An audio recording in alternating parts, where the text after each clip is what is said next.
All right, Raid fans, welcome to your all-access pass to Conquering Raid, Shadow Legends. Think of this as your cheat sheet to becoming a strategic champion. You're about to embark on an epic journey, my friend. Get ready for nearly endless adventures waiting in the world of Teleria. Let's make sure those beginner struggles turn into early victory, shall we? Sounds good to me. We've got a mountain of sources here, all about how to optimize your early game. So are you ready to dive in? Absolutely, let's do this. Okay, great. Now, one thing that keeps popping up everywhere is this affinity system. Can you break that down for us? What's the big deal with that? Okay, so the affinity system, it's basically the heart of Raid's combat strategy. It's kind of like rock, paper, scissors, but way more intense. Gotcha. So it's all about those elemental matchups, right? Like fire melts ice, that kind of thing. Yeah, exactly. Picture a triangle. You've got magic, which beats spirit, spirit beats force, and force beats magic. Classic elemental showdown. So magic is blue, spirit is green, and force is red. You got it. But hold on. There's a twist. Ooh, I love a good twist. There's this thing called void affinity. Those are the purple champions. And they have no strengths or weaknesses. So they're like the wild cards that can shake things up. Exactly. They add this whole other layer of strategy to team building. I love it. So speaking of team building, this is a hot debate. Auto battle or going full manual control? I've heard it both ways. What do you think? Honestly, turn off auto battle at least when you're first starting out. Really? But isn't that just making things harder for yourself? You're going to want to learn the ropes first. Yeah. Manual mode forces you to really understand each champion's unique skills, and you got to see how they all work together. Okay, so it's kind of like learning to drive stick shift. Sure, automatic is easier, but you don't really learn how the car actually works. Perfect analogy. And hey, use those in-game tools. You know, the skill tab and the index. Really study your champions. Once you've got a feel for their abilities and how they play as a team, then you can experiment with auto battle for those easier fights. That makes a lot of sense. Now, what about dungeons? Should I be testing my champions there right away, or is there a better place to start? Resist the dungeon lore for a bit, at least when you're first starting. Focus on the campaign first. Really? Everyone seems to be rushing to unlock those dungeons as fast as they can. What makes the campaign so important? Think of the campaign as your training montage. That's where you get geared up, level up your champions, learn the flow of the game, you get better gear from the campaign, and then those dungeons will be a breeze later on. Okay, that makes sense. I'm also seeing these progress missions within the campaign. Are those worth my time? 100%. They Yeah. basically teach you how to play like the game is holding your hand, showing you all the cool combos, and you can get some sweet rewards, like the Arbiter champion who can actually carry you through a lot of the early game. All right, I'm sold. So I'm crushing the campaign, learning the ropes. Time to go lone wolf, right? Hold your horses. Raid's all about teamwork. You gotta find a good clan. But not just any clan. Look for one that can consistently take down the Demon Lord clan boss. So there's strategy involved in picking a clan too. It's like picking your gym buddies. You want a team that's gonna push you and help you reach those fitness goals, or in this case, snag those sweet rewards like shards and skill tomes. Okay, I get it. Having a supportive team makes all the difference.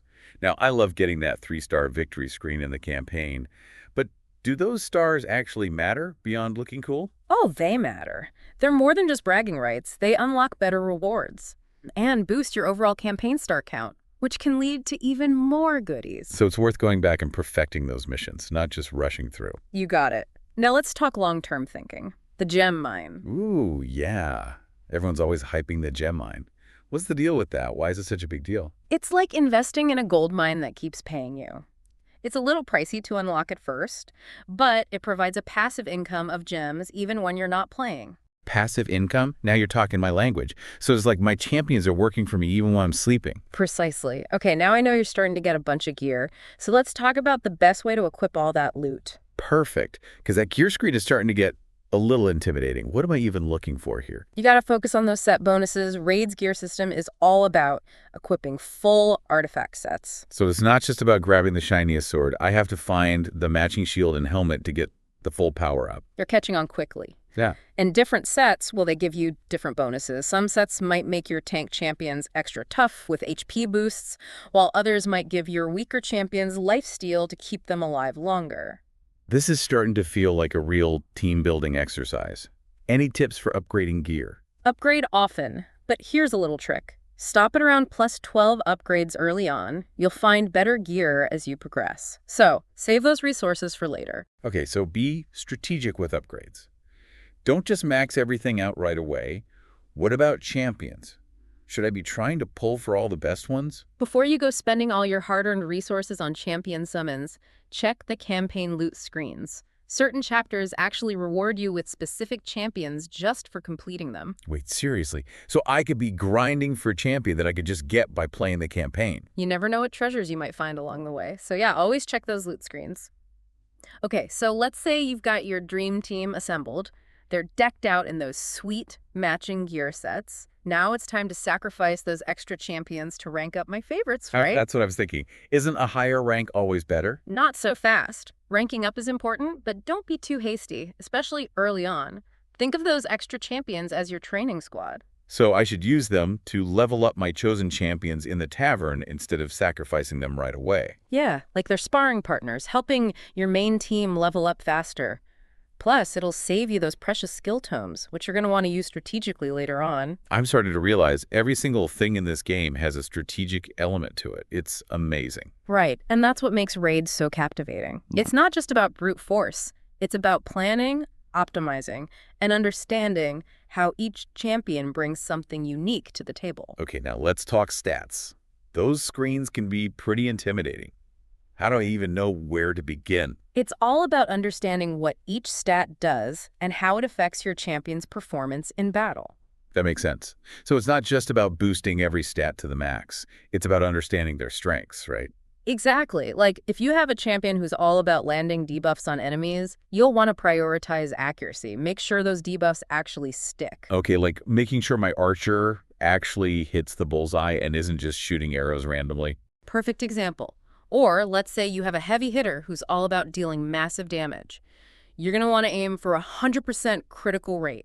Makes every attack count. Gotcha. So play to their strengths, just like a good coach would. Yeah.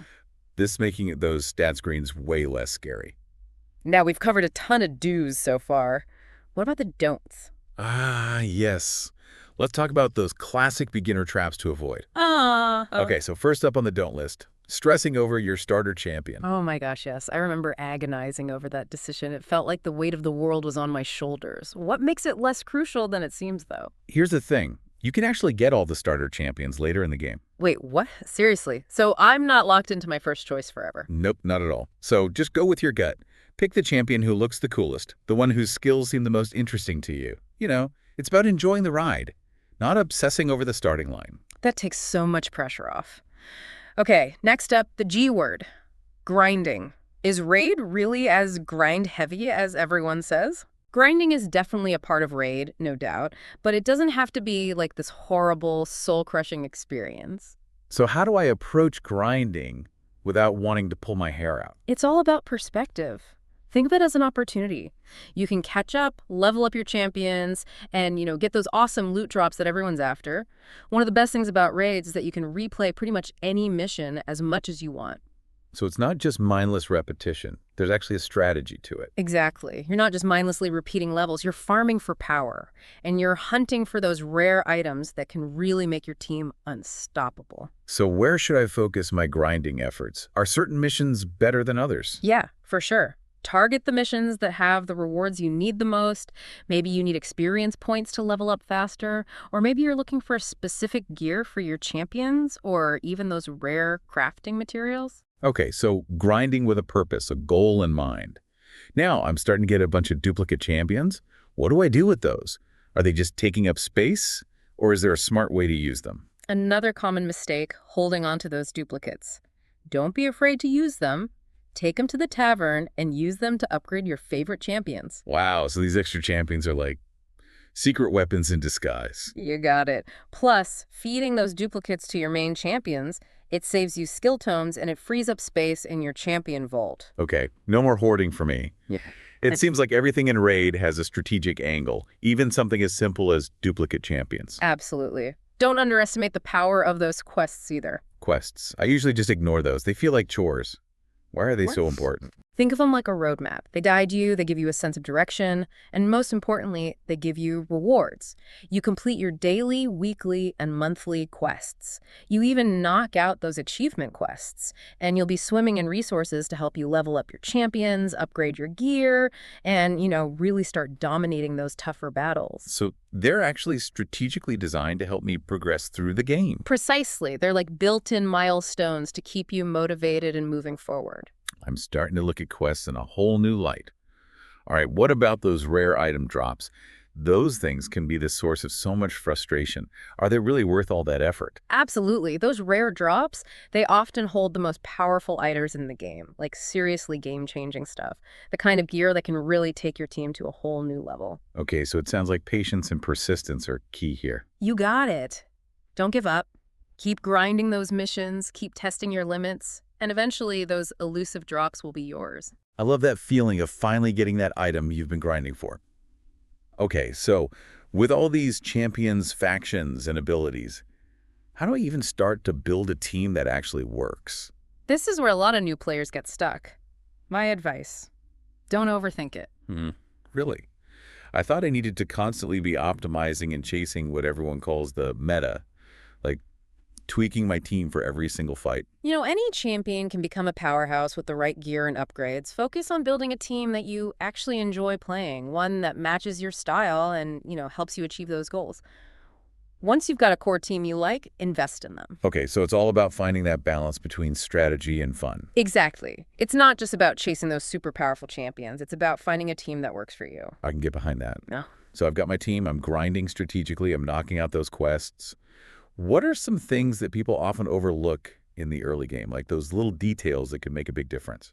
This one's so simple, but it's crucial. Log in every single day. Seriously, just logging in. What's so special about that? Those daily login bonuses can really add up over time, Plus, newer players often get special champion rewards just for logging in consistently. It's like a little reward for just showing up. Okay, that's easy enough. I can definitely commit to that. What about all the different game modes and features? Is there anything I should avoid rushing into? It's easy to get overwhelmed with all the different options for sure. Remember those level caps? They're there for a reason. I've got to be honest, those level caps can be super frustrating. Why lock away all that cool content? Think of them like checkpoints. They help you build a solid foundation before you jump into those really challenging parts of the game. Like by the time you reach those higher levels, you'll have a much better understanding of how the game works. You'll have a powerful team, and you'll be ready to take on those endgame challenges. Okay, so patience is key. Master the game one step at a time. Now you're getting it. Focus on building those skills and expanding your knowledge gradually. Don't rush the process. I'm starting to understand. Now, with so many different places to upgrade your champions, where should I be focusing my efforts in the early game? Don't forget about the tavern. It's easy to overlook, especially when you're first starting out. But it's actually super valuable for making your champions stronger. I always thought the tavern was more of a late game thing. What makes it so important in those early stages? It's never too early to start upgrading your champions. The tavern lets you use all those materials you've been gathering, from dungeons, missions, and clan quests. You can level up your champions and make them even more powerful. So it's like a training ground where I can push my champions to reach their full potential. Exactly. And speaking of making the most of your resources, let's talk skill tomes for a second. Yeah. Those are pretty powerful, right? What's the best way to use them? Here's a mistake I see a lot of players making. Wasting those skill tomes on champions that are a different rarity. So I can't just use any skill tome on any champion. Nope. Match the rarity. You've got a rare skill tome, use it on a rare champion. Epic skill tome, use it on an epic champion. It might seem counterintuitive, but it's the most efficient way to upgrade those all-important skills. That makes sense. The right tool for the right job, as they say. I've definitely been guilty of using those skill tomes a little too haphazardly in the past, so thanks for that tip. Now, what about team composition? Are there any must-have champions that every beginner should be on the lookout for? A healer. Seriously, a good healer can make all the difference. Never underestimate their importance. Really? I always thought healers were kind of a luxury. Trust me on this. They keep your team alive, they let you push further into those tough battles, and they can really make those grinding sessions a lot less painful. Okay, you've convinced me. A healer is officially on my wish list. Are there any healers that are particularly good for beginners? You're in luck. There's this rare champion called War Priest. She automatically joins your team after you finish Chapter 1. She's a fantastic healer for new players, and she'll help you get through those early challenges. Awesome. War Priest, here I come. Now, I've heard whispers about these auras. What are those all about? Think of auras like passive buffs that certain champions have. They can give your entire team a boost. Like a bonus to attack, defense, speed, all sorts of things. Sounds amazing. But how do I activate them? Here's the thing. Only the champion in your leader slot, that very first position, can activate their aura during battle. So it's not just about having a champion with an aura. I have to make them the leader of my team. It's a little detail, but it can make a huge difference. Make sure the champion you put in that leader slot has an aura that will benefit your whole team. I never would have thought of that. It's amazing how much strategic depth there is to Raid. That's what keeps it interesting. It's all about uncovering those hidden strategies and optimizing your team. Now that we've talked about all the things you should do, let's revisit the things you shouldn't do as a beginner. What are some of the biggest mistakes to avoid? Let's dive into those pitfalls and make sure you're on the path to becoming a Raid champion. Hey, let's talk about those Raid don'ts. The things you really want to avoid as a beginner. It's like you've done all this work, you got your team, you're feeling good, but then you make one little mistake and boom. Yeah, I'm ready to steer clear of those rookie errors. What should I be watching out for? First up, don't underestimate the power of grinding. Okay, so we touched on this before, but I'm still not fully convinced. Why is it so important? I mean, it can be kind of boring, right? It's all about the long game. Think of it as like your training montage, leveling up your champions, getting that awesome gear, and ultimately becoming powerful enough to take on those crazy challenges later on. Okay, so it's not just about mindlessly repeating missions. It's about becoming the best player I can be. Exactly. And you can make it more fun too. Don't just repeat the same missions over and over again. Think about what you need. You need experience points. Okay, target the missions that give you the most experience points. Need specific gear, find the missions that drop those items, and mix it up a little, Try different team compositions, experiment with your skills. I'm starting to see the light. Now, those duplicate champions, should I use them to upgrade my main team or save them for something else? Those duplicates are like hidden treasure, my friend. Take those guys to the tavern and use them to rank up your champions. So it's kind of like recycling, but for champions. Yeah. Plus, it'll save you tons of skill tomes. Oh, but there's one exception. Oh, what's that? Keep a few of your strong champions from each of the different factions. Put them on the bench, ready to go. You're going to need them for faction wars. It's this game mode where you can only use champions from a specific faction. So it's like having specialized teams for different challenges. Love it. Okay, what about those quests? Should I really be paying attention to those? Don't sleep on those quests. They might seem small, but they're super helpful, especially when you're just starting out. I'll admit, I tend to ignore quests. They feel like extra homework sometimes. Why are they so important in Raid? They give you a clear path, a sense of purpose, and of course, rewards. Just knock out those daily, weekly, monthly quests. And don't forget about those achievement quests. You'll be amazed at how many resources you get just by doing those. So I'm not just aimlessly wandering around. I'm actually progressing towards something. You got it. And speaking of valuable rewards, let's talk about those rare item drops. Those elusive pieces of gear that can make or break your team. Oh, yeah. Tell me about it. Yeah. I've spent hours grinding for a single item, sometimes with no luck at all. Are those rare drops really worth the frustration? Trust me, they are. They're often the most powerful items in the entire game, the kind of stuff that can make your jaw drop. So it's all about patience, right, and not giving up. Exactly. Don't get discouraged if those RNG gods aren't smiling on you right away. Just keep pushing, keep grinding. And eventually, you'll get that awesome drop you've been working for. And hey, even if you don't get the item you want, you're still getting experience and other rewards along the way. It's a win-win, really. Okay, I'm feeling inspired. Now I'm starting to realize that Raid isn't really about rushing to the finish line. It's about enjoying the journey. Now you're thinking like a true Raid player. It's a marathon, not a sprint. So instead of trying to unlock everything at once, I should focus on mastering the game bit by bit. Exactly. Focus on the fundamentals. Learn the ins and outs of the game, and build those skills gradually. This has been eye-opening. I feel like I've gone from a total beginner to a strategic player in just a few minutes. And that's the power of knowledge, my friend. You're armed and ready to dominate Raid. Shadow Legends. I'm so excited to put all this into practice. What kind of player will you be? The tactical mastermind? The champion collector? Or maybe the relentless grinder? Only time will tell. I can't wait to find out. And who knows, maybe we'll do another deep dive in the future to check on my progress. Until then, good luck out there, Raid fans. And may the RNG gods always be in your favor.